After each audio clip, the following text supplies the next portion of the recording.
Hi friends, నా పేరు Venkat. Welcome to digital channel. Friends, ఈరోజు వీడియోలో మనం సెర్చ్ ఇంజిన్ ఆప్టిమైజేషన్ కోసం డిస్కస్ చేసుకోవచ్చు. సో మనం చూస్తుంటాం, మనం డైలీ లైఫ్లో గూగుల్ యూజ్ చేస్తాం. మనకి ఏ అవసరం వచ్చినా, దేని గురించి ఫైండ్ అవుట్ చేయాలన్నా గూగుల్కి వెళ్ళి టైప్ చేస్తాం. ఇలా గూగుల్కి వెళ్ళి టైప్ చేసేటప్పుడు అక్కడ మనకి రెండు రకాల రిజల్ట్స్ ఉంటాయి.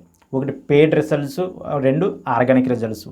సో మనకు పెయిడ్ రిజల్ట్స్ పైన క్లియర్గా యాడ్స్ అని మెన్షన్ చేసి ఉంటాయి. ఆ యాడ్స్ కింద ఏవైతే ఉంటాయో అవన్నీ కూడా మనకి ఆర్గానిక్ రిజల్ట్స్. ఏవైతే ఆర్గానిక్ రిజల్ట్స్ ఉన్నాయో అవి SEO చేయడం ద్వారా వచ్చిన రిజల్ట్స్. మన యొక్క వెబ్సైట్ని సెర్చ్ ఇంజిన్స్ రిజల్ట్స్లో టాప్లోకి తెచ్చుకోవడానికి చేసే ప్రయత్నం మనం ఏమంటే సెర్చ్ ఇంజిన్ ఆప్టిమైజేషన్ అంటాం. ఒక పర్టికులర్ కీవర్డ్ మనం గూగుల్లో టైప్ చేసినప్పుడు ఆ పర్టికులర్ కీవర్డ్కి మన యొక్క వెబ్సైట్ కనుక వస్తే, సో అటువంటి కేసులో మన యొక్క వెబ్సైట్కి మంచి SEO చేసుకున్నామని మనం చెప్పుకోవచ్చు. అయితే ఈ SEO ఎందుకు అంత ఇంపార్టెన్స్ అన్నది గురించి డిస్కస్ చేసుకోవచ్చు. ఫ్రెండ్స్, SEO ద్వారా రిజల్ట్స్ రావడానికి మనకి ఎక్కువ టైం పడుతుంది. అంటే టైం అంటే ఎక్కువ తీసుకుంటుంది.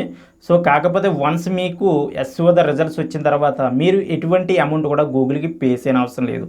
మీకు ఆటోమేటిక్గా ఏంటంటే ట్రాఫిక్ అన్నది గూగుల్ ద్వారా మీకు ట్రాఫిక్ ఫ్రీగా వస్తుంది.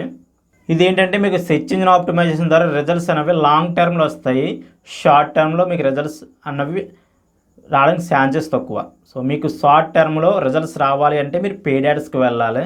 సో ఒకవైపు పెయిడ్ యాడ్స్ చేసుకుంటూ రెండో పక్క మీరు మీ యొక్క వెబ్సైట్కి సెర్చ్ ఇంజిన్ ఆప్టిమైజేషన్ చేసుకుంటే మీకు లాంగ్ టర్మ్లో మీకు ఫ్రీగా గూగుల్ నుంచి, బింగ్ నుంచి ఇటువంటి సెర్చ్ ఇంజిన్స్ ద్వారా మీరు ఫ్రీగా ట్రాఫిక్ అనేది తెచ్చుకోవచ్చు.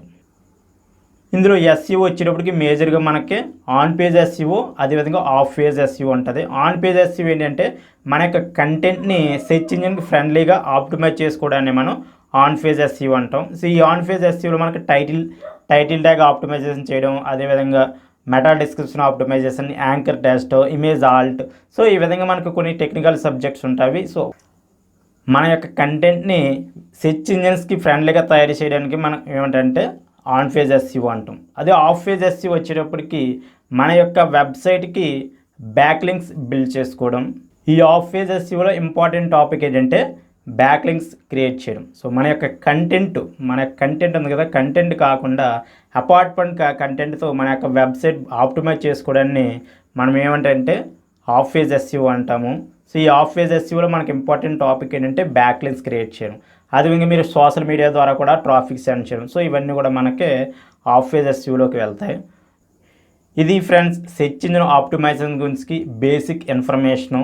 సో అప్కమింగ్ వీడియోస్లో మనం వీటి గురించి టైటిల్ ట్యాగ్ ఎలా ఆప్టిమైజ్ చేయాలి, మెటా డిస్క్రిప్షన్ ఎలా ఆప్టిమైజ్ చేయాలి, యాంకర్ టెస్ట్ ఎలా ఆప్టిమైజ్ చేయాలి, ఆల్ ట్యాగ్ ఎలా ఆప్టిమైజ్ చేయాలి, సో అదేవిధంగా మీ యొక్క వెబ్సైట్ లోడింగ్ స్పీడ్ ఎలా ఆప్టిమైజ్ చేయాలి, సో మీ యొక్క వెబ్సైట్ గూగుల్లో ర్యాంక్ కావాలంటే ఎటువంటి ఫ్యాక్టర్స్ ఎఫెక్ట్ చేస్తాయి, ఇవన్నీ కూడా మనం వచ్చే అప్కమింగ్ వీడియోస్లో డిస్కస్ చేసుకోవచ్చు. ఓకే ఫ్రెండ్స్, ఈ వీడియో నచ్చితే లైక్ చేయండి, షేర్ చేయండి.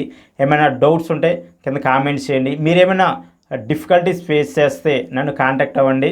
సో మనం వర్కౌట్ చేసి మీ యొక్క వెబ్సైట్ని గూగుల్లో టాప్లోకి వచ్చడానికి ప్రయత్నించండి. Okay friends.